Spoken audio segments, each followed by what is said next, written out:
그래야 여러분이 30개를 이 한 달 동안에 쓸 수가 있습니다. 안 그러면 30개 못 써요. 예. 그래서 제가 이제 작년, 재작년부터 항상 하던 얘기가 제가 보통 이렇게 애들한테 해주는 전략은 그겁니다. 그래서, 선택과 집중. 집중할 것들 미리 한 6개 정도 은행. 그럼 6개 정도 은행 집중해서 작성하다 보면 부산물들 많이 생기죠. 자소서 항목 비슷한 것들 막 늘리죠. 그거 가지고 그냥 다 복붙. 예. 그러고, 붙여주면 면접 한번 보러 간다. 이런 느낌으로 하셔야 돼요. 떨어지면 멘탈도 붙잡으셔야 됩니다. 이거 취준이 멘탈 게임이에요.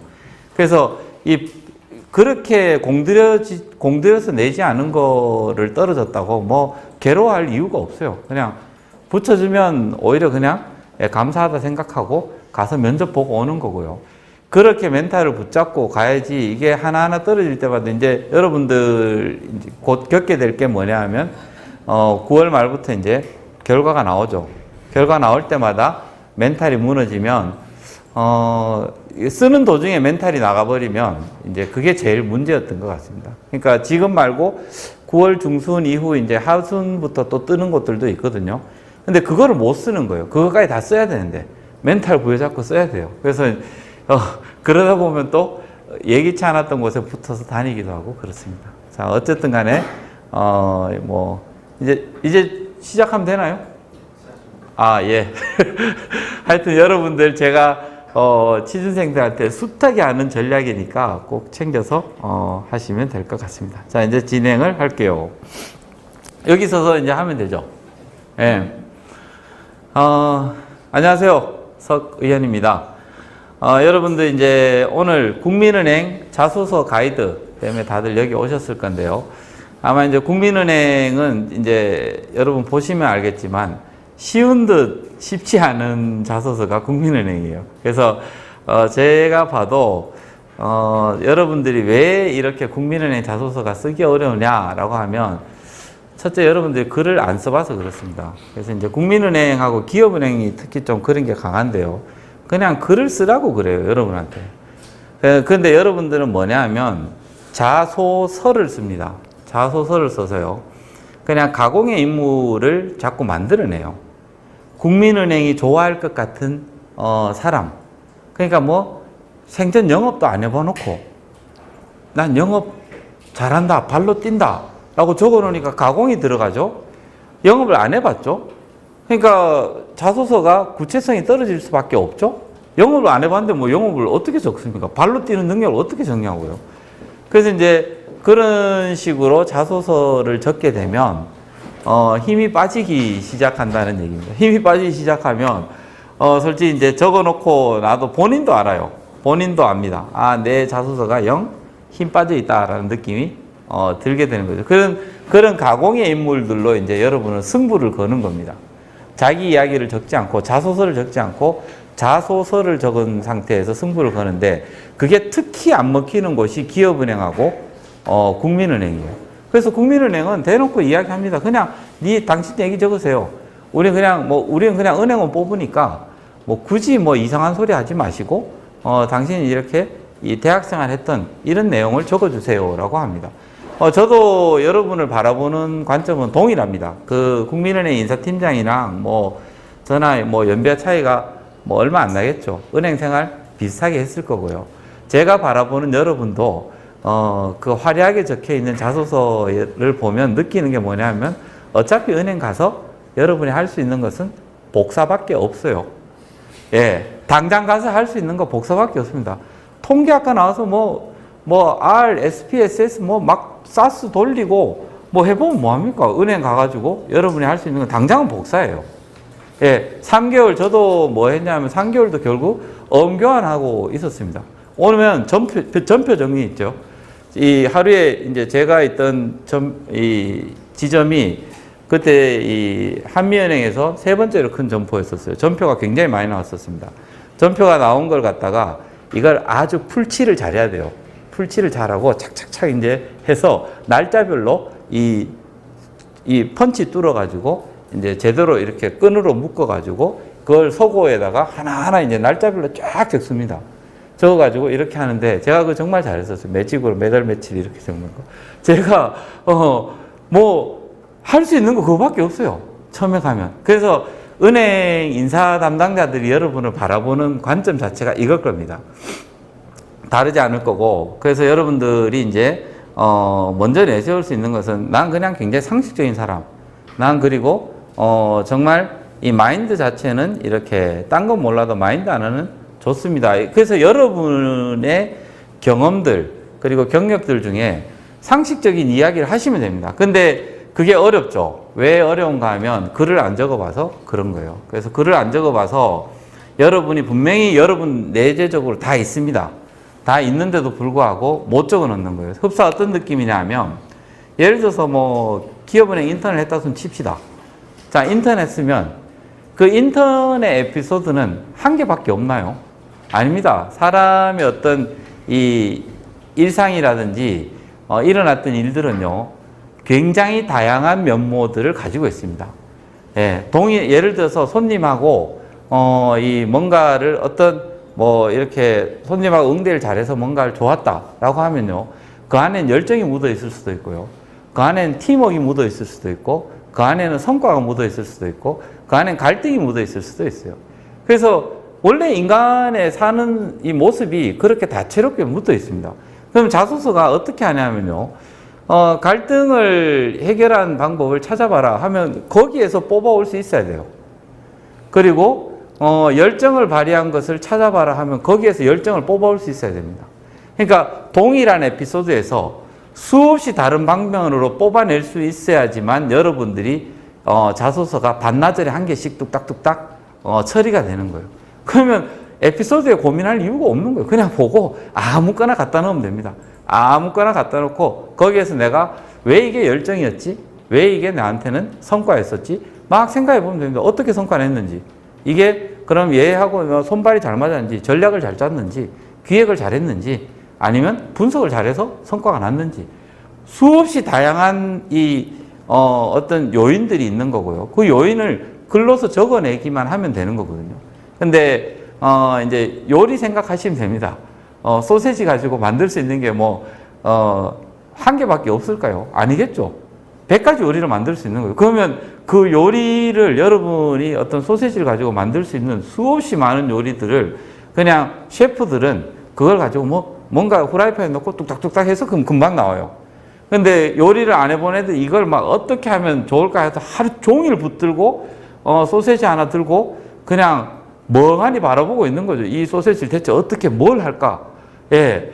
그거가 지금 여러분의 흡사 이제 부분입니다. 그래서 이 방법이 없어요. 그러면 이 요리를 할 때, 일단 여러분들이 원래, 제일 좋았던 방법은 그런 요리들을 미리미리 연습하는 게 제일 좋았는데 지금 그 상황이 아니죠. 예, 그 다음에 이제 두 번째로 이제 여러분들이 선택할 수 있는, 전략들이 뭐냐면, 친구라도 불러서 이제 없는 머리라도 집단지성으로, 야, 이거 요리 어떻게 하면 좋겠냐? 이거라도 살피는 거죠. 그러면 자소서를 가지고 혼자서 끙끙 앓는 것보단 여럿이 모여서 그냥 야 이거 어떻게 할래? 이게 지금 어쩌면 두 번째 여러분 취할 수 있는 방법입니다. 만약에 시간 없다. 난 그런 거 해봤는데 도저히 답 안 나오더라. 어차피 지금 다른 애들 다 지금 골머리 쌓고 자기 거밖에 안 보일 거예요. 지금 애들이 보면 전부 다 자소서 내 거 어떻게 하면 되느냐 자기 거밖에 안 보이는 상황입니다. 그 상태에서 서너 명 모여본들 전부 내 것만 생각하고 있죠. 그거 때는 방법 없어요. 그냥 어디 가서 누구한테 요리 저기 하는 거 보고 배우는 거 외에는 방법 없습니다. 그러니까 이게 이 자소서를 쓴다는 게 무슨 안드로메다에 뚝 떨어진 일이 아니고요. 원래 우리가 맨날 하던 일의 연장선상입니다. 근데 연습은 안 돼 있죠. 그러다 보니까 지금 급하게 뭘 하려고 하니까 안 되는 거. 그건 그냥 원래 요리를 한 번도 안 해봤는데 갑자기 어디 누구를 먹여야 돼서 요리를 하는 거하고 지금 동일한 상황입니다. 근데 뭐 혼자 자책한다고 될 문제도 아니고요. 그래서 제가 볼 때는 여러분들이 굉장히 좀 지금 전략적으로 움직이시기 바랍니다. 전략적으로 시간을 줄이시고 조금이라도 선택과 집중해서 한 개라도 자소서를 더 낼 수 있는 방면, 이렇게 여러분들이 좀 전략을 세우시면 제가 볼 때는 좀 낫지 않겠나 싶은 생각입니다. 저 소개를 안 했네요. 처음 오신 분도 있다라고 했는데, 제 이름은 석의원입니다. 저는 시티은행에서 근무를 했었고요. 17년 근무를 했었습니다. 보통 이제 퇴직을 할 때 위스키 연수대로 예를 들어서 12년, 17년 뭐 이런 식으로 넘어갑니다. 그래서 저는 딱 17년 동안 은행 생활을 했었고요. 인사부에서 10년 있었습니다. 10년 있었고, 여러분 뭐 취준생 레벨에서의 어떤 뱅킹 비즈니스라든지 아니면 이 자소서 면접 정도는 제가 다 커버를 해줄 수 있을 것 같고요.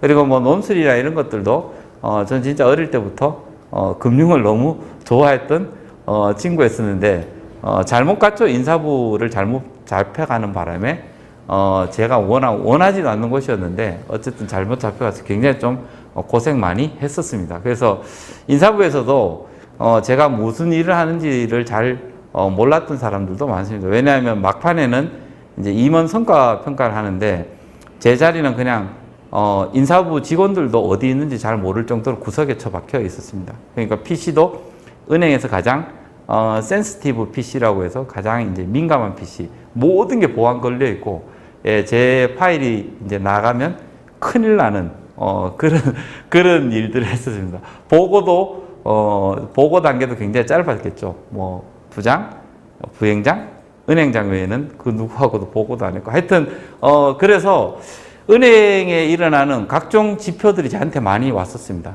제가 임원들 이 평가 지표들을 만들어야 되니까요. 그래서 이제 그런 일들 하다 보니까 뭐 신문에 나오는 은행 관련된 거 아니면 금융 관련된 일들은 제가 거의 다 커버를 해 줄 수 있을 것 같습니다. 자, 이제 뭐 다른 거 필요 없고 여러분의 가장 지금 이 고민거리, 저놈의 자소서 어떻게 좀 쓸 수 있을까? 그것부터 이제 한번 보도록 하겠습니다. 자, 1번 항목 한번 볼까요? 기아의 성장 과정을 소개하여 주십시오. 라고 되어 있습니다. 기아의 성장 과정. 자, 이 성장 과정이 뭘까요? 부모님 뭐 하시노? 이거를 알고 싶을까요? 아닙니다. 어떤 걸 알고 싶죠? 예, 성장 과정은 여러분들 이제 말을 바꾸세요. 가치관의 형성기입니다.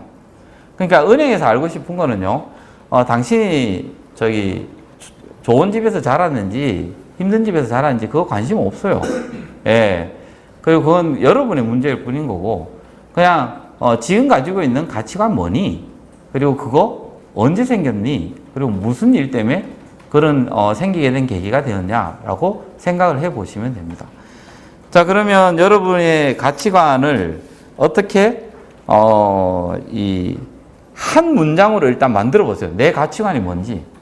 근데 이 부분부터 여러분들 이제 자소서를 쓰기 시작합니다.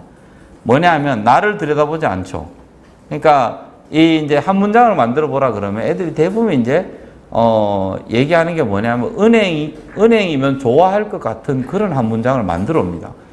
그럼 뭐 황당한 거 만들어요. 네 가치관 뭐냐 하면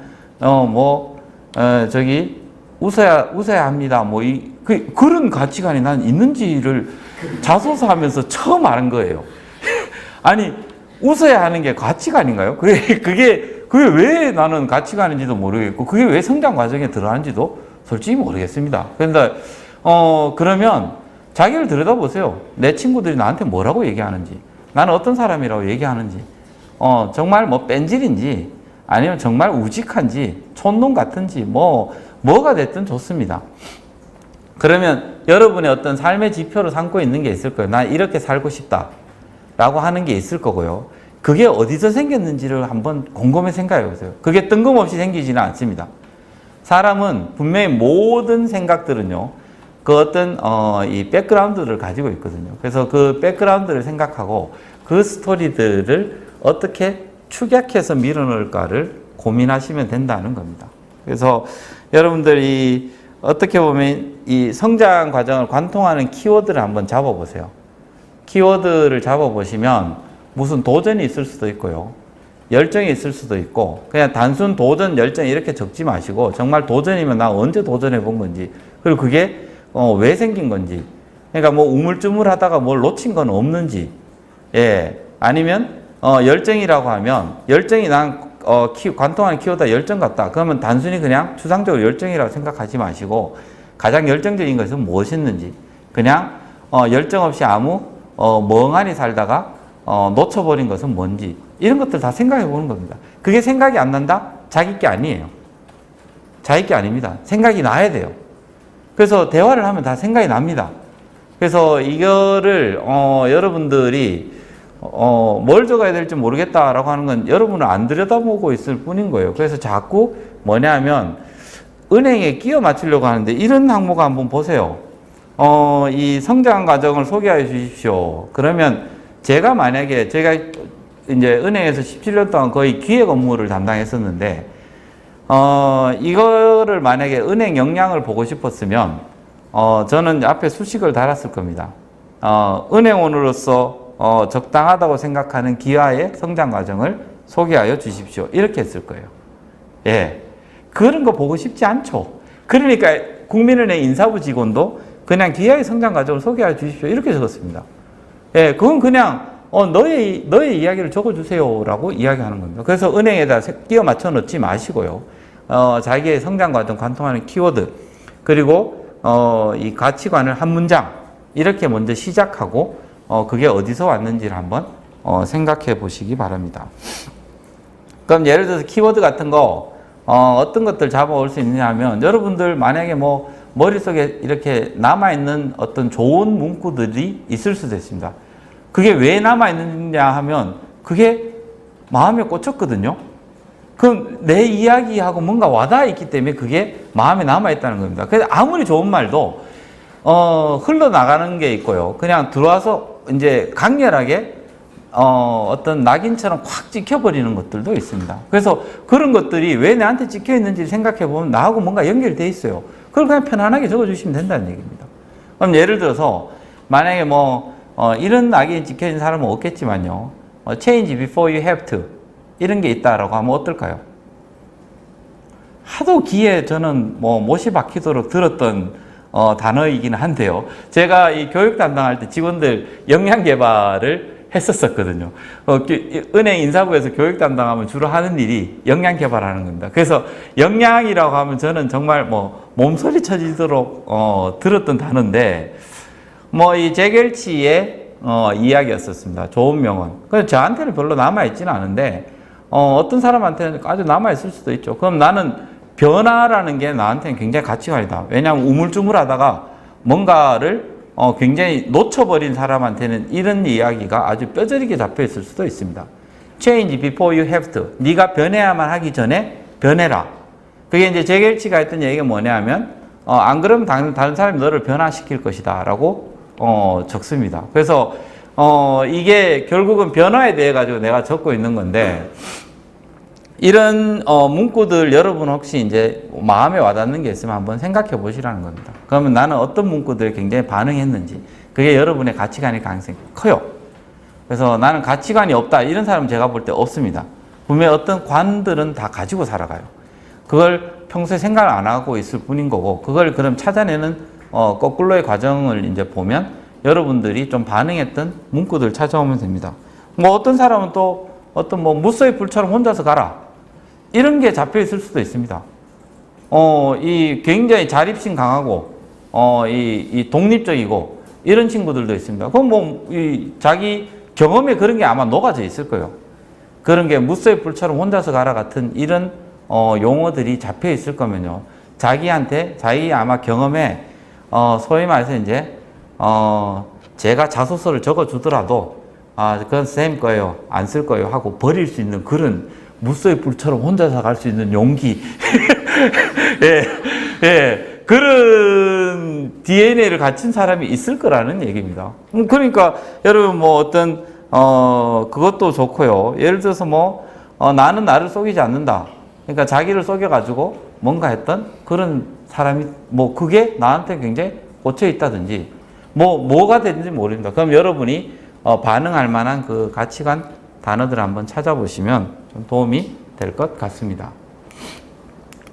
그러면 실제로 보시면요, 제하고 기획했던 이 자소서를 부탁해 이거 적었던 애들이 주로 어떤 내용으로 좀 많이 적었었냐 하면요. 예를 들어서 이 나를 다스려라 해가지고 자기 이제 자기 관리 좀 피나게 했던 애도 있습니다. 그 이제 그게 뭐냐면 이 체중 때문에 스트레스 엄청 받아가지고요. 그게 그냥 사무친 애들이 있어요. 진짜 있습니다. 이야기하다 보면 체중 관리가 그냥 여러분의 일상에 생각하는 다이어트 이게 아니고요. 그게 그냥 사무쳐 있는 친구들이 있습니다. 그런 친구들은 자기 관리라는 게 굉장히 이 가치관으로 진하게 남아있는 친구들이에요. 그냥 여러분들 1, 2kg 빼려고 자전거 올라가서 그냥 땀 빼고 이 수준이 아니에요. 예, 그 친구들은 놓친 것도 너무 많고요. 이 소위 말해서 굴욕적인 내용들도 굉장히 많고, 그래서 그게 그냥 꽉 박혀 있습니다. 그래서 여러분 상상 초월에 그런 어떤 이 살 빼기 이런 것들을 했던 친구들이 있거든요. 그런 친구들 아예 그걸 적습니다. 그거 적으라 그래요. 그걸로 또 자소서 붙습니다. 그러니까 여러분들이 그러면 무슨 다이어트 이야기 한 게 자소서 쓰면 안 되냐, 그런 거 아니라는 얘기가 돼요.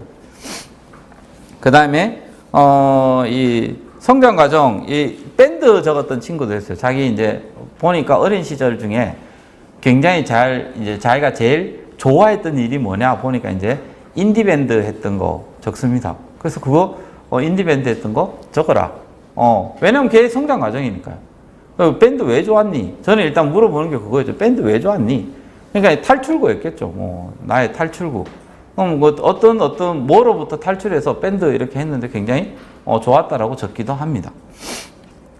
그 다음 이제 그런 내용들 여러분들이 좀 적어주시면 될 것 같습니다. 그래서 실제로 이제 이런 내용들이 여러분들 아마 지금 신한은행, 다음 시간 또 신한은행도 하겠지만, 신한은행 1번 항목 비슷하죠? 뭐라고 되어 있습니까? 성장 과정을 통해 귀하를 소개해 주십시오. 이렇게 되어 있습니다. 예. 그때 이제 그건 서술형으로 되어 있고, 이건 약술형으로 되어 있을 뿐이에요. 작년에 지금 신한은행 연수원이 딱 나왔던 친구가 있습니다. 튀어나와가지고 지금 농협 다니고 있는데, 그 친구가, 이 자소서가 굉장히 고민이었던 친구였었어요. 그래서 신한은행이 이제 공교롭게도 작년에 항목이 똑같습니다. 올해도 똑같고요. 그래서 이제 아주 좋은 교재가 되는데 그 친구의 자소서인 거예요. 그래서 이제 신한은행이 작년에 유일하게 상반기 채용을 했었죠. 그래서 신한은행 자소서가 히스토리가 남아있는 거예요. 걔가 상반기에 썼던 내용. 그래서 이제, 작년에 저한테 와가지고, 선생님, 자소서 때문에 돌아버리겠습니다. 그래서 이놈의 자소서만 어떻게 되면 한번 해볼 것 같은데 자소서가 도저히 안 돼요. 그래서 가져왔던 자소서가 뭐였냐면요. 제가 한번 보겠습니다. 그냥 이 자소서를 부탁해도 있는 건데요. 걔가 상반기에 뭐라고 되어 있냐면, 하루는 지나가는 것이 아니라 쌓이는 것이다. 이렇게 적었습니다. 그래서 이제 뭐냐 하면, 어릴 적 부모님이 항상 강조하셨던 말이래요. 그리고 이제 제가 뭐라고 얘기했냐면, 야, 진짜 아버지가 이렇게 얘기했냐? 예. 아니죠. 그러니까 안 읽힌 거예요. 왜냐하면 나한테 그냥 턱 걸렸거든요. 그냥, 야, 니께 자소서가 나한테는 안 읽힌다. 니 얘기 같지 않다. 그래서 자기는 그냥 좋은 말이라고 해서 들고 온 거예요. 자, 생각해 보세요. 하루는 지나가는 것이 아니라 쌓이는 것이다. 자, 이런 내용들을 적으려면 어떻게 해야 되냐면요. 제 같은 사람이 아마 이렇게 자소서를 적었으면 그래도 읽힐 겁니다. 왜냐하면, 어쨌든 사업도 하고요. 그 다음에 이제 다양하게 뭔가 해보려고 저도 많이 할 거 아닙니까? 그럼 이 아버지가 했음직한 얘기는 맞을지도 몰라요. 정말로. 그건 아버지 얘기예요. 아버지 뭐 하시냐고 물어봤더니 자영업 하신대요.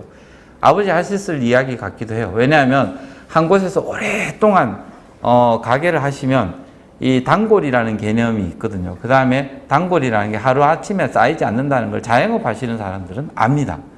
예. 그런 건 아버지 이야기니까 와닿죠. 근데 이거를 보고 나의 가치관이 되었다 하니까 저는 이제 그때부터 뜬금없어지는 거예요. 야, 이게 뭔 소리냐? 말이냐 막걸리냐? 이게 왜 네 가치관이냐? 이제 했더니 그 애가 말을 못하는 겁니다. 그래서 그럼 네가 예를 들어서 하루는 이게 지나가는 게 아니라 쌓이는 거에 대한 어떤 경험이 있으면 한번 얘기해봐라. 쌓아놓은 경험이 뭔데? 라고 했더니 없죠. 없어요. 예, 없습니다. 그래서 다 때려치워라 그랬어요. 그거 자소서 하반기에 이제 처음 적을 때 그걸 들고 왔더라고요. 야, 다 빼. 해가지고 이제 다 빼버리고요. 진짜 너 뭐냐? 해가지고 두 번 이제 하반기에 바꿨습니다. 그래서 뭘 바꿨냐면, 걔가 해 뜨기 전 새벽이 가장 어둡다. 이렇게 이제 다시 바꿨었어요. 이제 제목이었습니다. 해 뜨기 전 새벽이 가장 어둡다. 왜냐하면 자기한테 가장 진한 게 뭐였었냐면, 그게 여기 보니까, IMF 때였던 것 같습니다. 그래서 이제, 집에 어떻게 보면 부도 나가지고 굉장히 좀 어려웠던 사정. 이런 것들을 적어 넣었었어요. 그게 신한은행 1번 항목에 밀려 들어갔었습니다. 그냥 해 뜨기 전 새벽에 가장 어둡다. 왜냐하면 자기한테 가장 강력한 기억이니까요. 이제 그때 내용이 뭐냐면 걔 고3인가 그랬었어요. 그 자소서 내용이 고3이었고, 그 공부 좀 잘하다가 갑자기 집 부도나고, 그래서 막, 어떻게 할지도 모르고 그냥 뭐, 이제 집 옮겨야 되고 뭐 단칸방 가야 되는 상황에 공부가 어디 있겠어요. 그냥 뭐 급전직하했겠죠. 급전직하하고, 그 다음에 이제 아버지 소주 한 잔 마시고 들어와서, 야, 그래도 네 내 유일한 희망이다. 뭐 이런 얘기하고, 그거 자소서 적어요. 적고 그냥, 이렇게 돼 있거든요. 자, 이렇게, 뭐, 누구는, 이런 얘기들 합니다. 뭐, 자소서에 뭐, 어떤 얘기 적으면 안 된다고. 아니, 그거 묻지 말든지요. 예. 뭐, 여러분들이, 잘못 알고 있는 거라니까요. 그냥 이렇게 물었으면 그냥 대놓고 얘기하자면 신한은행도 한번 보세요. 성장 과정을 통해서 기아를 소개해달라. 라고 뭐라고 돼 있어요? 힘들었던 과정, 극복 과정. 인생 최고의 순간.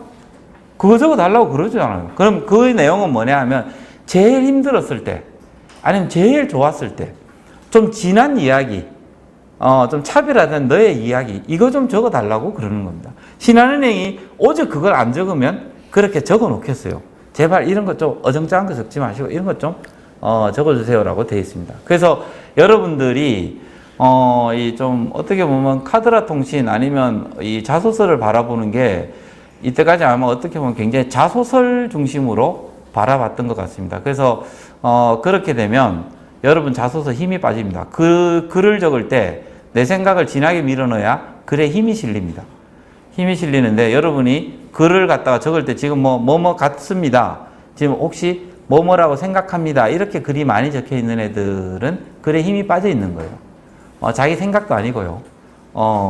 자기 견해도 아닙니다. 그러면 여러분 은연중에 지금 그렇게 글을 적고 있는 친구들 보세요. 자신 없다는 얘기거든요. 예, 그럼 그런 거 전부 다 버릇들 다 바꾸셔야 된다는 겁니다. 내 얘기 진하게 그냥 밀어넣는 이런 방식. 요게 제가 볼 때는 국민은행 1번의 기아의 성장 과정을 소개해 주십시오의 소재거리. 그러면 여러분 가치관, 어떤 내용 아주 요약해서 밀어넣을까 생각하시면 됩니다. 여기 혹시 또 은행 또 끝에 안 그래도 바이트 적은데요. 뒤에 은행에다 밀어 넣으려고 뭐 발버둥 치는 친구들이 있습니다. 발버둥 치지 마세요. 바이트도 없는데 그거 왜 발버둥 칩니까? 예. 적지 말라. 그냥 묻는 말에 답하시면 돼요. 묻는 말에. 제가 볼 때 제일 좋은 건 자소서는 그냥 묻는 말에 답하시면 됩니다. 그래서 답했는데 떨어지면 뭐 그건 묻는 사람이 잘못한 거예요. 그래서 여러분은 이 자소서 항목 하나하나에 집중해서 정확하게 묻는 말에 답해준다. 이게 가장 좋습니다. 자, 2번 항목을 보면 기아가 생각하는 직업의 의미와 기아의 직업 선택의 기준은 무엇인지 약술하십시오 라고 되어 있습니다. 자, 이제 이런 내용은 뭐냐면 직업관에 대한 거죠. 그래서 이런 항목들은 자주 나옵니다. 자주 나오는 게 혹시 이게 이제 대구은행 요번에 자소서 쓰셨던 분 있나요? 예, 대구은행 이거 잘 물어요. 직업관. 당신한테 이 직업 의미 뭐냐? 뭐 어떻게 나오냐 하면요. 은행원으로서 가져야 할 가치관, 뭐라고 생각하는지, 그리고 본인이 어떤 면에서 은행이란 직업에 적합하다고 생각하는지, 이거 적어 달라라고 하기도 하고요. 지원자가 직업 선택함에 있어서 가장 중요하게 선택하는 가치관 뭐냐, 이런 것도 됩니다. 근데 여러분 이제 이렇게 피상적으로 적는 친구들이 뭐냐 하면, 자, 이제 직업 선택 기준, 예를 들어서 이제, 또 나는 자소설이다. 어차피 뭐 돈 아니냐. 이렇게 또 생각하는 친구들이 있을 겁니다. 근데, 깊게 들어가서 생각해 보세요. 여러분 진짜 돈 때문에 직업 구합니까? 자, 그러면 그거를 잘 모르겠다라고 하면 가정을 해보세요. 시나리오를. 자, 은행이라고 들어갔는데, 덜컥 인사부에 들어갔는데, 여러분들은 아무 일도 주지 않고 화장실 앞에 책상 하나 주고 연봉 1억 준다. 너 할래? 그럼 뭐 할 수도 있어요. 뭐 저는 할게요. 돈에 미친 애는 할 수도 있습니다. 예. 안 해요, 대부분은. 예, 그 굴욕을 당하면서 그 앞에서 책상에 앉아가지고 일을 하지 않습니다. 그럼 사람은 겉으로는 돈으로 표상이 될 뿐인 거예요.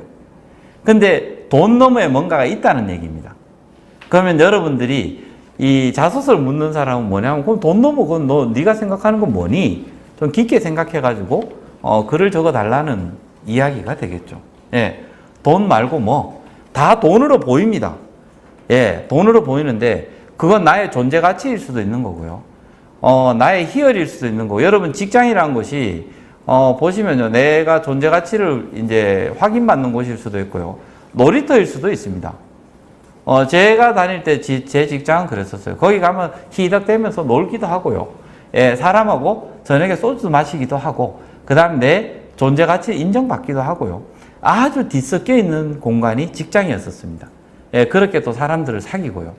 그래서 여러분들이 그러면 직업 선택의 기준이 뭔지를 이제 진짜 한번 생각해 보세요. 그냥 편하게 생각하는 게 뭐 난 좋아하는 거 한다. 난 사람에 도움 주는 거 한다. 뭐 이렇게 이제 대부분 많이 가시는데, 그거를 정말 어떻게 이제 내가 진짜 좋아하는 게 뭔지 한번 생각해 보시고, 그 다음에 그게 왜 은행하고, 은행 업무는 그런 거하고 왜 관계가 있는지 한번 생각을 해 보시기 바랍니다. 그래서 이 각자들의 생각들이 다 다를 거예요. 분명히 돈 요거 하나만은 아닐 겁니다. 그럼 예를 들어서 누군가에게는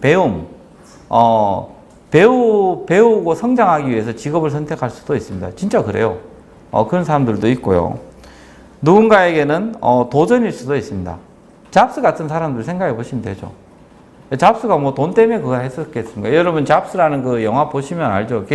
그 스티브 잡스 처음에는 히피였잖아요. 그래서 이제 거의 히피처럼 지내다가 나중에 이제 어떻게 인생 자체가 도전이었던 거예요. 그 사람은 그냥 뭔가 새로운 일을 하는 거. 그러니까 창고에다가 이 워즈니악하고 둘이 뚝딱뚝딱 해가지고 이 맥킨토시 만들고 했던 그런 것들이 가능했던 거죠. 그 돈 보고 이렇게 하지를 않았습니다. 그러니까 그러면 그 사람에 있어서 직업의 의미는 전혀 다르게 갈 수도 있는 얘기가 됩니다. 은행원들 중에도 정말 이렇게 도전적인 사람들도 굉장히 많습니다. 여러분들은 자꾸 은행을 뭐 어떻게 생각하냐 하면, 뭐 무슨 코미디언들 모여 있는 곳처럼 뭐 다들 웃는 걸로 생각하는 것 같아요. 그래서 뭐 웃기만 하면 다들 뭐 만수 형성되는 뭐 이런 곳으로 뭘 알고 계신 것 같은데, 여러분이 봤던 은행하고 제가 근무했던 은행이 좀 다른 것 같아요. 항상 이야기를 하다 보면. 뭐냐면 저는 본점에만 있어서 그런지, 제가 지점은 2년밖에 없었습니다. 보통 이제 2년 있었고요.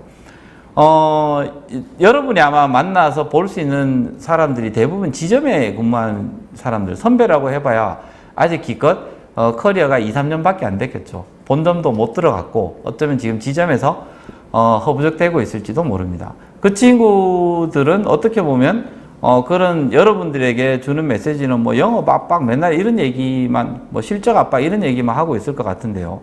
은행이 그렇게 단조로운 곳이었었으면, 단순한 곳이었었으면 이제 이 은행 돌아가지 않습니다. 여러분은 아마 딜링룸에 가서 하루만 있어 보면 느낌이 확 다를 거예요. 이건 또 뭐야? 이런 느낌도 들 겁니다. 모니터 5개 갖다 놓고요. 예, 거기에서 그냥 아침 7시부터 박 터집니다. 오후 3시까지요. 예, 3시까지 박 터지고, 그 모니터 숫자 블룸버그 통해서 이제 들어오는 자료들, 거기에 이제 눈알이 빠지죠. 예, 빠지고 원달러 이 환율이 움직이는 속도 보시면 여러분 아마 상상 초월로 움직이고 있습니다. 이 파생은 이제 특히 환율 같은 경우는 소수점 아래 4자리까지 움직이게 되는데요. 그래서 그런 거 보고 그리고 대부분 거래할 때 전화로 하거든요. 전화로 이제 BDSK 해가지고 이제 전화하는데 그거 보시면 은행원은 전혀 다른 모습일 거예요. 여러분이 아는. 그럼 그 사람 은행원 아니냐? 은행원이에요. 딜링룸은 그건 뭐 어디 딴 조직입니까? 은행 안에 있는 이 파트일 뿐인데요. 그럼 외환 파트 보시면 또 전혀 다릅니다. 그 다음에 저 대기업 파트 보시면 또 전혀 달라요. 예를 들어서 삼성전자 이 RM들 이런 사람들 보면요. 일단 자리에 없습니다. 그 부서에 가면 일단 다들 사라져 있어요. 다들 밖에 외근 나가 있고요. 그 사람들하고 골프 치러 다니든지 밥 먹으러 갔든지 회의하러 갔든지 없습니다. 있으면 안 돼요. 예, 있으면 혼납니다. 그냥 예, 너 안 나고 뭐 하냐고 이러고 있거든요. 그러면 그런 곳은 뭐 웃음으로 영업할 거예요? 아니에요.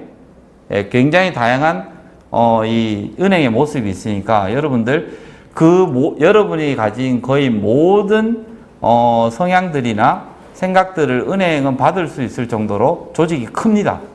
들어가 보시면 조직도 보시면 알 거예요. 예, 조직도 보시면 굉장히 거대한 조직이고요. 아주 다양한 사람들이 그 안에서 근무하고 있기 때문에 그걸 여러분 어떤 내용을 적더라도 대부분 받아줄 수 있을 거예요. 그러니까 너무 걱정하지 마시고 여러분들 이야기를 적어주시면 된다. 이렇게 이제 말씀드릴 수 있습니다.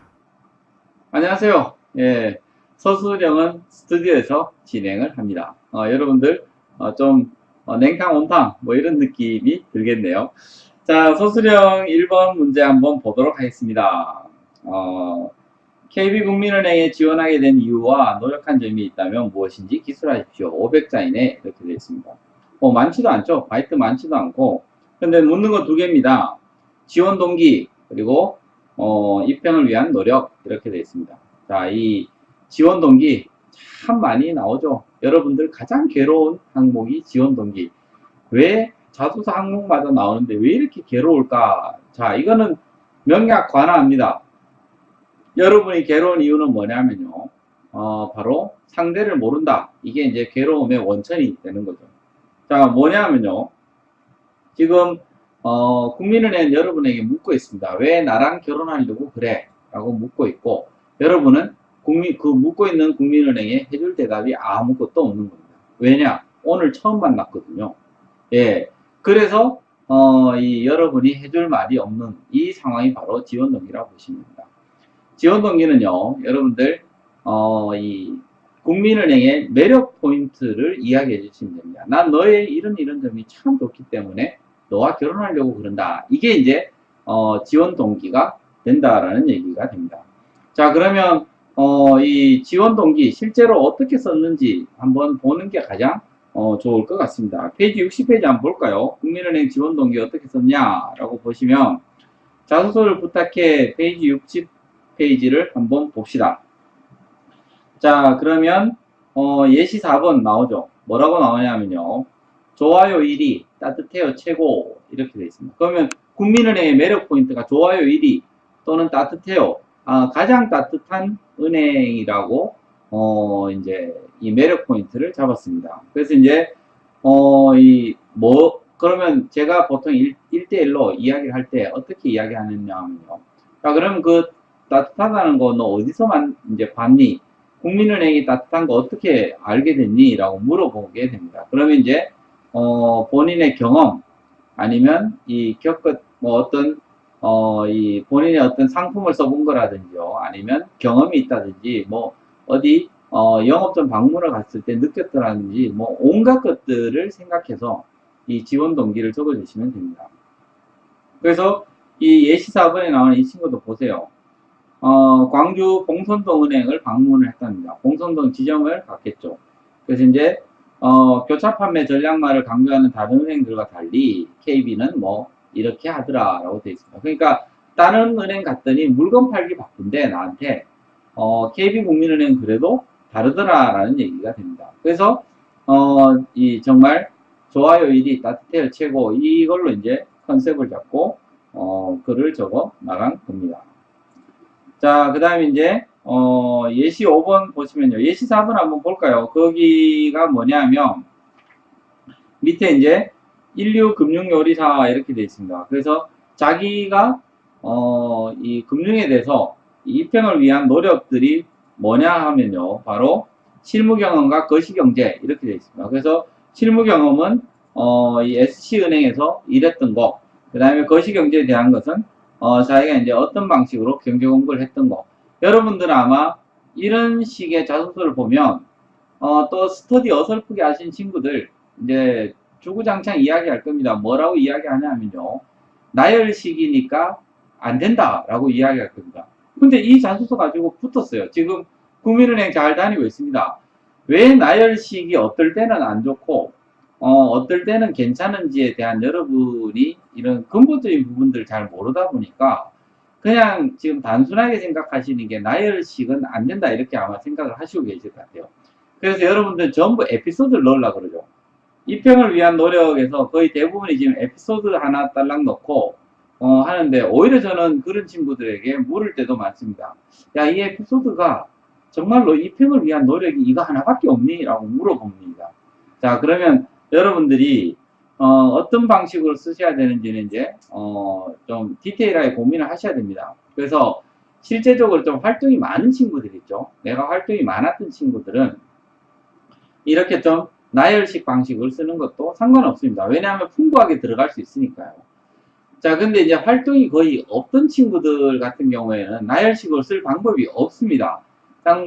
쓸 방법이 없게 되고요. 그렇게 되면 어떻게 하냐 하면, 예를 들어서 이제 자기가 가진 경험 중에 굉장히 좀 진한 경험을 가지고 나 이런 경험까지 해봤다. 그래서 국민은행 다니면서 고객에게 응대해 줄 정도는 충분히 됩니다를 간접적으로 보여주는 것도 방법이 됩니다. 그러면 딱 느낌 이런 거죠. 손님 어디까지 응대해 봤니? 뭐 이런 느낌으로 이 자소서를 적는 것도 방법이거든요. 그건 여러분의 상황에 따른 거고요. 글을 소화해내는 능력에 달린 겁니다. 그래서 이제 실상 어떻게 보면 케바케인데, 여러분들은 그런 것들 전부 공식화 시키고 있어요. 그래서 뭐 입행을 위한 노력은 예를 들어서 뭐 저기 나열식은 안 된다, 에피소드 중심으로 적어라, 이런 게 오히려 그런 스테레오타입들이 제가 볼 땐 더 큰 위험이다 이렇게 이제 보여집니다. 자, 그 다음 예시 5번 한번 보세요. 예시 5번 보시면요, KB라는 이름의 페이스메이커 이렇게 되어 있습니다. 페이스메이커가 얘는 이제 중소기업 중앙에 블로그 운영진을 하면서요, 이제 소호랑 자영업자분들 만나봤던 이야기를 적고 있습니다. 그래서 이제 이런 금융사각지대, 어떻게 보면 좀 우리 사회에서 힘들어하는 분들, 이런 것까지 다 챙기는 KB은행을 보면서 정말 이 마라톤의 페이스메이커 같은 느낌이라는, 난 이런 게 정말 KB의 매력이더라. 그러니까 좀 힘들어하는 사람들까지 다 챙겨서 같이 데리고 가는 이런 모습들이 나는 너무 좋았다. 이게 매력 포인트고요. 그렇게 이제 난 너와 이렇게 결혼하고 싶다 이제 이야기를 하는 겁니다. 그러면 그 밑에 보시면 입평을 위한 노력 뭐라고 되어 있나요? KB의 우승을 이끄는 스타 이렇게 되어 있습니다. 그래서 이 금융이랑 월드컵에서 자기가 이제 이 트렌드 주도하는 스피드 또는 기초 체력 이렇게 되어 있습니다. 두 가지. 그럼 이것도 또 나열식이죠. 보세요. 스피드와 기초 체력. 나 이거 가지고 있고 어떤 것들 배웠다라고 적혀 있습니다. 자, 그러면 이런 나열식으로 적으면 떨어졌느냐? 아닙니다. 예, 지금 물론 다른 은행 다니고 있습니다. KB은행도 붙고 다른 은행도 붙어서 이 친구는 작년에 4군데나 붙었습니다. 그래서 이제 다른 곳에 이제 다니고 있는데, 이 친구의 자소서도 보시면 이렇게 이제 이 최종으로 합격한 자소서입니다. 그래서 이제 보시면 이렇게 나열식으로 적어도 전혀 문제없다 보실 수가 있을 겁니다. 자, 그 다음에 이제 KB은행의 또 예시 6번도 한번 보세요. 이것도 아마 어쩌면 여러분들이 좀 아이디어를 얻을 수 있는 내용일 것 같아요. 3대를 잇는 은행 이렇게 돼 있죠. 그래서 뭐 국민은행 참말로 다르더라, 이 얼마나 친절하든지 해서 칼국수집, 이렇게 포장마차에서 칼국수집으로 사업 확장할 수 있었던 확장했던 그 할머니의 이야기, 자기 할머니의 이야기를 한다는 겁니다. 그래서 이제 동전 바꿔주던 이야기 가지고도 지원 동기를 적을 수 있습니다. 자, 이렇게 지원 동기가 굉장히 다양하게 적히거든요. 그러면 여러분들 주로 이제 이 예시 6번 보세요. 예시 6번 보면 이 친구 왜 이렇게 적었을까요? 왜 할머니 얘기했을까요? 할머니에게 했냐 하면 바로 대외 활동이 없는 거죠. 대외 활동 없으니까 대외 활동이 있으면 그래도 그걸 적으면 되죠. 근데 지금 대외 활동도 없어가지고 뭔가 금융에 대해서 아는 게 하나도 없다는 겁니다. 근데 어떻게 했냐 하면 그러면 저기 뭐 집에 소위 말해서 이제 아버지 뭐 하시노부터 이제 다 이야기해 봅니다. 이야기하다가 이 이제 할머니 이야기를 잡아온 거예요. 처음에는 이렇게 쓰지 못합니다. 대부분의 학생들은요, 처음에 자소서를 적어라 그러면 뭐 말도 안 되는 소리를 적어옵니다. 지원 동기, 신문 내용을 갖다 적는 친구들이 태반이에요. 뭐 KB국민은행은 뭐 어떤 금융을 실천한 뭐 하고 뭐 소상공인이 어떻게 도와주고 있고 이번에 뭐 무슨 펀드 만들어 가지고 어떻게 또 잘 해주고 있더라. 아니 그게 나하고 뭔 상관이야. 이거 이제 그럼 그게 너랑 무슨 상관이니 물어보면 대답을 못합니다. 그래서 KB은행을 들어가고 싶다 이렇게 적거든요. 그럼 흡사 뭐냐면요, 프로포즈를 하는데 네가 집 가지고 있고 네 차 가지고 있고 너 뭐 가지고 있으니까 나 너하고 결혼하고 싶다 이렇게 이제 제한테는 그런 느낌이 드는 겁니다. 이게 말이 되는 소리인가요? 그런 거 아니죠. 자, 그러면 어쨌든 간에 이 지원 동기는 여러분들이 그 은행을 만났던 그 내용들을 좀 떠올려 가지고 적어 보시기 바랍니다. 실제로 이제 이 예시 6번 같은 이런 지원 동기는 적기가 굉장히 어렵습니다. 굉장히 어렵고 고민을 아주 많이 하셔야 적으실 수 있습니다. 근데 한번 보세요. 이 지원 동기가 이상한 건지 이상하지 않습니다. 보시면 오히려 굉장히 소소한 이야기인데도 아주 잘 적힌 지원 동기 같다는 느낌이 듭니다. 그래서 여러분들이 이런 내공을 좀 기르시는 게 지원 동기를 빠르게 적어나가는 방법 아닐까 생각이 듭니다. 자, 지원 동기와 입행을 위한 노력 이렇게 이제 보시면 될 것 같고요. 그 다음에 서술형 2번 항목을 한번 보시죠. 기여의 경험 사례 중 타인에게 추천 또는 소개하고 싶은 경험과 그 이유를 기술하십시오. 500자 되어 있습니다. 자, 그럼 첫 번째 제가 묻고 싶은 거는 뭐냐면요. 이 작성 가이드에서 금융 이야기를 적어야 될까요? 자, 그건 뭐냐면요. 이 경험 사례 중 추천이나 소개하고 싶은 이야기를 적으라고 하니까 그러면 꼭 뭐 어디 세일즈 이거 물건 팔았던 얘기 적어야 되는지 아니면 제가 별로 좋아하지는 않지만요. 이 자소서 오적이라고 하는 소통, 공감, 배려, 경청, 친화력 여기에 대한 내용을 적어야 되는지 뭐 소개하고 싶은 내용 적으라고 하니까 또 카페 알바를 할 때 손님이 뭐 이렇게 오셔가지고 카페 라떼 주문했는데 뭐 이렇게 이미 그 뭘 주문할지 알고 미리 생각해뒀다가 이야기해주니까 좋아하더라. 뭐 이렇게 해서 그걸 소개하고 싶은 경험이다. 이걸 자소서에 적어보세요. 그게 그런 자소서가 읽힐 거라고 생각하는 자체가 제가 볼 때는 웃기는 거죠. 안 읽힙니다. 예, 그런 알바를 저는 본 적이 없어요. 그래서 이 자소서를 보면 그런 알바생들이 참 많이 나오는데 왜 세상에는 없는지 잘 이해가 안 됩니다. 하여튼 남의 이야기 적지 마시고 여러분의 이야기를 적으세요. 자소서를 가지고 어설프게 승부하려고 하지 마시고요. 정말 여러분의 이야기가 담긴 자소서를 가지고 이 승부를 걸어보시기 바랍니다. 그러면 남들과 차별화된 본인만의 스토리 한번 생각해 보시고요. 너무 꾸미거나 감추지 말고 있는 그대로 솔직하게 접근해 보세요. 그래서 이제 금융 이야기 여기에다 억지로 끼워 맞추려고 하지도 마시고요. 예. 그래서 이제 금융 이야기에 너무 끼워 맞추다 보면 글의 진정성만 떨어지게 됩니다. 그러면 글이 안 읽히게 되는 거 꼭 염두에 두시기 바랍니다. 자, 그러면 과거에는 어떤 방식으로 이걸 접근했나라고 하면요. 이 국민은행 자소서에 이게 나왔던 적이 있습니다. 한번 보시면 138페이지 한번 볼까요? 어떻게 적었는지. 예, 138페이지에 물론 약수령과 서술형의 차이긴 한데요. 138페이지 한번 보세요. 그러면 보이지 않는 따뜻한 소원 이렇게 되어 있습니다. 그래서 낙후된 지역의 작은 마트에서 6개월간 캐셔 하면서 독거노인 외로움 이렇게 이제 느낄 수 있었던 이런 경험이었습니다. 그래서 낙후 지역 그 다음에 6개월 캐시어 이런 거 하면서요.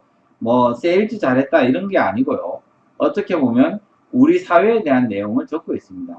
그래서 이제 독거노인에 대한 이야기를 적고 자기의 어떤 느낌들을 좀 적고 있습니다. 그래서 요렇게 이제 적는 것도 방법이고요. 그 다음에, 141페이지 한번 보세요. 팔면서 팔도 유람이 있습니다. 그래서 이제, 이 전국 팔도 돌아다니면서 보부상으로 물건 팔았던 거. 이게 이제 대표적인, 금융에 맞춰가지고 영업 방식으로 글을 쓴 겁니다. 예, 이렇게 쓴 친구도 지금 국민은행을 다닙니다. 예, 이거는 여러분들이요. 직접 이제 도매점 찾아가지고 이제 셀카봉 찾고 이제 해서 전국 다니면서 이렇게 이제 물건 팔았던 내용을, 적는다는 얘기입니다. 그러면, 여러분들 이제 이렇게 세일즈, 영업력 가지고 소개하고 싶은 경험, 이건 그때는 약수령이었기 때문에 제가 볼 때 큰 문제는 없었던 것 같습니다. 근데 이번에는 좀 소수령이죠. 자, 이 약수령이 있는 걸 소수령으로 데리고 왔다는 얘기는 뭐냐라고 하면요. 좀 더 깊게 들여다보고 싶다라는 의미가 되겠죠.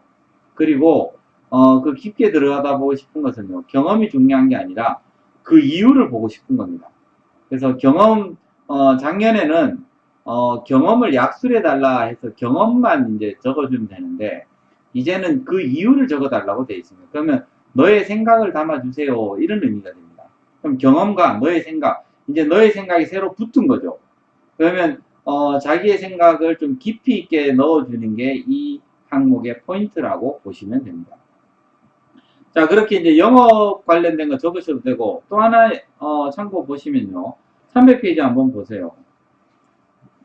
예, 자소서를 부탁해 300페이지를 한번 보시면, 거기 뭘 적었냐 하면, 첨단으로 추억을 보다 이렇게 되어 있습니다. 그래서 이제, 키덜트 페어. 본인이 키덜트족이라고 대놓고 이야기합니다. 근데 이 친구가 작년에 이제 저하고, 스토리텔링을 하기 전에는요, 한 은행을 2년 준비했습니다. 근데 자소서가 다 떨어졌답니다. 근데 자소서가 다 떨어지고, 작년에 이제 저하고 스토리텔링을 할 때, 저는 이 친구 이야기 중에서 가장, 독특했던 게 이 키덜트였었습니다. 그래서 너 왜 이 자소서에 이거 안 적었니? 라고 했더니, 이런 걸 적으면 떨어질 것 같아요. 라고 저한테 이야기했었습니다. 근데 저는 뭐라고 그랬냐면, 그런 걸 적어야 붙는다. 라고, 얘기를 했고요. 그 친구 자소서를 처음부터 완전히 이제 개조를 다 하기 시작했었습니다. 그때 어떻게 됐었냐 하면, 소통, 공감, 배려, 경청, 친화력으로 도배되어 있던 자소서고요. 그 친구한테 그 낱말에다가 전부 형광펜을 칠하고 그 낱말을 다 지우고 다른 말로 넣도록 애를 써봐라 라고 했더니 굉장히 힘들어 하더라고요. 이때까지 자소서를 그렇게 이제 굉장히 피상적으로 적었다는 얘기가 됩니다. 자, 그래서 그 친구 어쨌든 간에 작년에 자소서를 그렇게 다 바꿔서 은행 6개 중에 4개를 합격했던 최종 합격이 그랬었습니다. 그래서 이제 그렇게 변할 정도가 되니까요. 자소서는 답은 없습니다. 답은 없는데 제 숱한 경험으로 느끼는 건 뭐냐면 최선을 다해서 자기의 진솔한 얘기를 적는 것, 이게 가장 좋습니다. 무슨 공식 찾아 헤매지 마시고요. 자기 이야기를 깊은 생각을 담아가지고 적어낼 수 있는 것, 그게 가장 좋습니다. 그래서 누구는요, 에베레스트 등정을 해도 그냥 산은 높더라 이런 얘기밖에 못하는 친구가 있는 반면에요, 누구는요, 뒷동산을 올라가도 정말 인생의 진한 이야기를 들려주고 꽃에 대해서 이야기하는 친구들도 있습니다. 그래서 어디를 갔느냐, 여러분들은 자꾸 저한테 와서 하는 얘기가 저는 경험이 없어요 라고, 경험 없어서 자소서를 못 쓰겠습니다.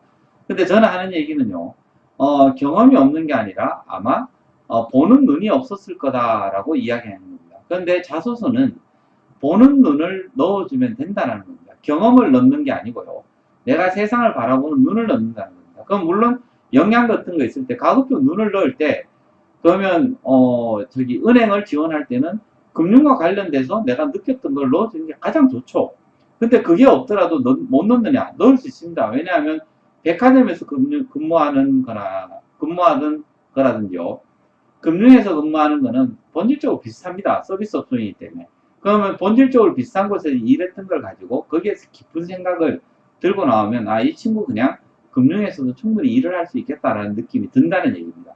그런 방식으로 여러분 자소서를 접근을 해 주셔야 돼요. 그래서 이제 이 소개하고 싶은 경험, 잘 생각해 보세요. 꼭 금융에다 너무 포커스 맞추지 마시고요. 그 이유에다 포커스를 맞추시고, 그 다음에 여러분의 생각을 담으려고 애를 써보시기 바랍니다. 자, 3번 항목을 보시겠습니다. 급격하게 변화하는 금융시장에 대응하기 위해 향후 은행원이 갖추어야 할 디지털 역량은 무엇들이며 이에 따른 기하만의 경쟁력은 무엇인지 기술하십시오 되어 있습니다. 첫 번째 작성 가이드 보시면요. 일단 글자 제한이 없습니다. 몇 개를 적느냐? 이제 뭐 누가 이것도 실험해 봤더니 아마 3천자까지 들어가는 것 같습니다. 그래서 3천자 넣으면 떨어집니다. 예, 인사 담당자가 제일 싫어하죠. 길게 쓰는 애들. 예, 그래서 여러분 길게 적지 마시고요. 필요한 것을 적으세요. 예, 상대가 나의 글을 보고 관심이 있을 만한 내용으로 적으시기 바랍니다. 막 자수 채워넣으려고요. 어디도 알바한 얘기들 막 구구절절히 적어봐야 안 읽힙니다. 그렇게 이제 적지 마시고 가급적 에피소드 2개 정도 또는 3개, 2개나 3개 정도를 밀어넣으려고 생각해 보시면 됩니다.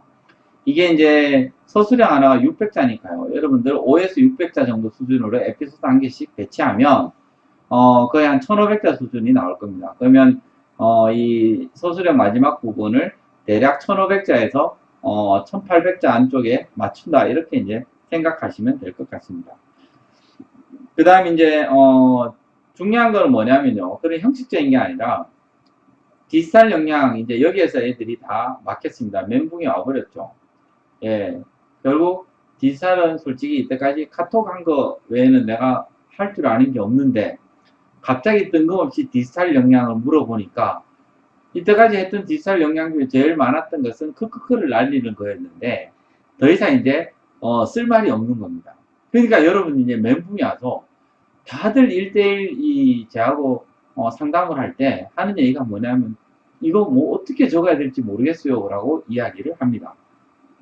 자, 그러면 디지털 역량을 디지털 기계를 다룰 줄 아는 능력 이렇게 좁게 해석하시면 여러분 쓸 말이 없습니다. 특히 문과생은 쓸 게 없죠. 디지털 기계를 다룰 수 있는 능력 이거 없습니다. 아니면 디지털 소프트웨어를 다룰 수 있는 능력 쓸 게 없어요. 자, 그러면 그게 아니라는 얘기입니다. 국민은행이 출제 의도는 그게 아니고요. 제가 볼 때 디지털 역량은 국민은행이 낸 디지털 역량은 여러분 넓게 생각하셔야 됩니다. 어떻게 넓게 생각하시냐라고 하면 바로 디지털을 이해하는 능력 이렇게 이제 보시면 됩니다. 디지털 이해하는 능력인데요. 자, 여러분들 이제 어떻게 감을 잡으시면 되느냐라고 하면 디지털 역량이라고 하면 어떤 프로젝트를 추진할 때요 기획자가 있습니다. 그러면 디지털 같은 경우에도 누군가 기획자가 있겠죠. 제가 이제 은행에 있을 때도 수많은 이제 전산 관련된 뭐 상품 개발들도 하게 되고요. 어떤 서비스나 뭐 민원 이런 거 뭐 모든 것들이 이제 TF 같은 것들이 구성이 됩니다.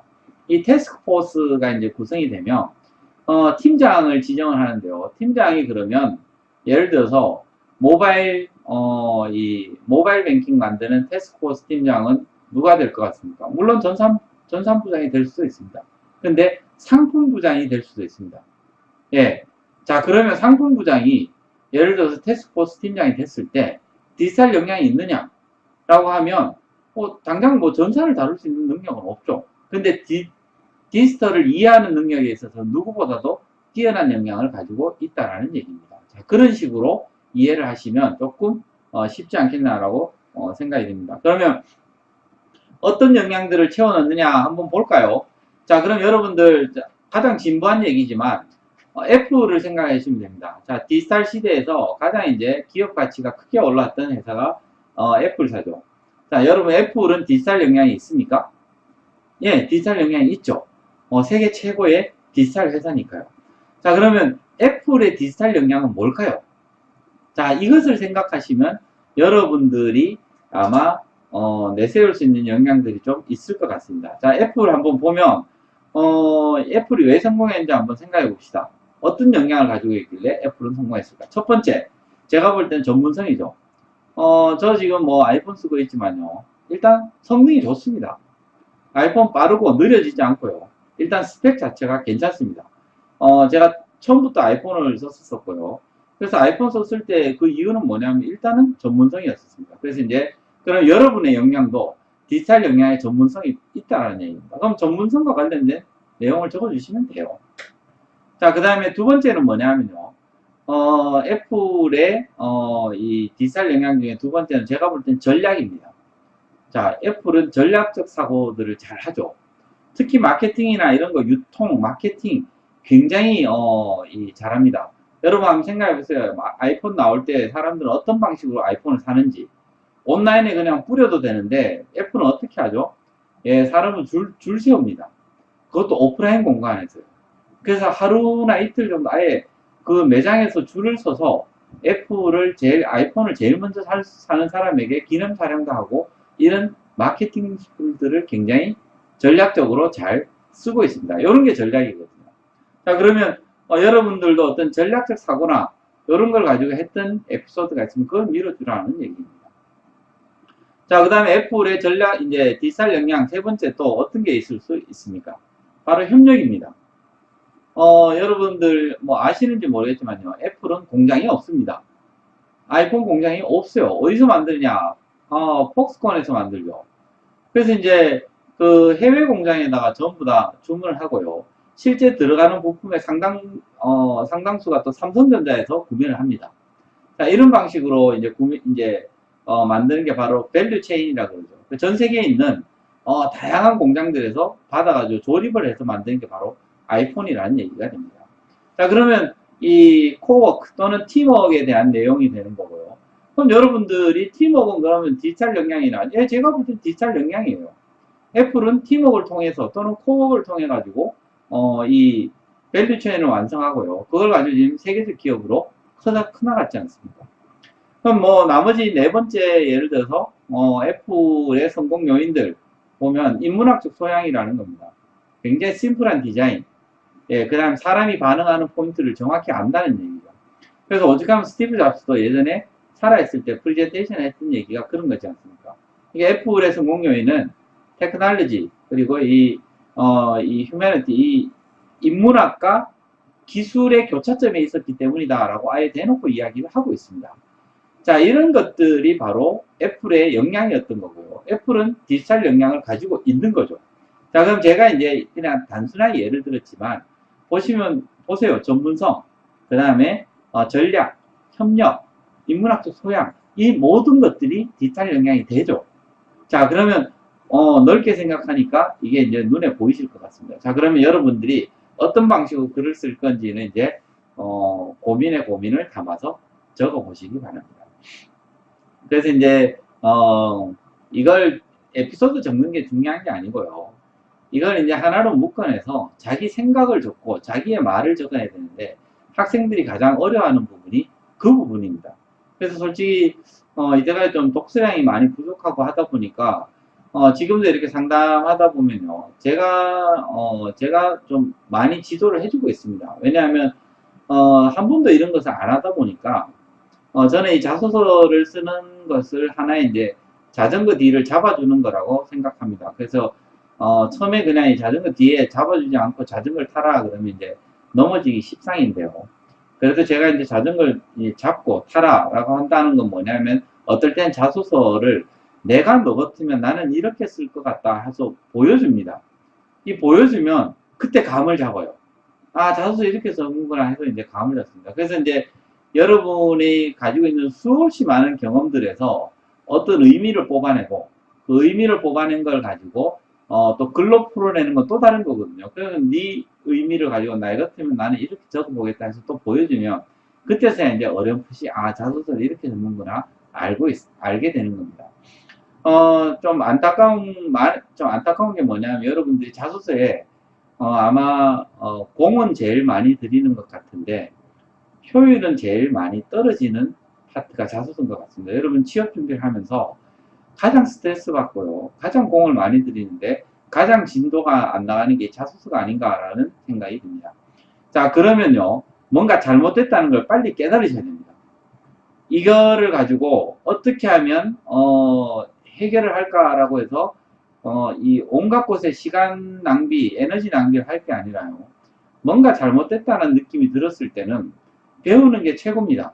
예, 그래서 이제 배울 수 있는 곳에 가서 빨리 배우시고요.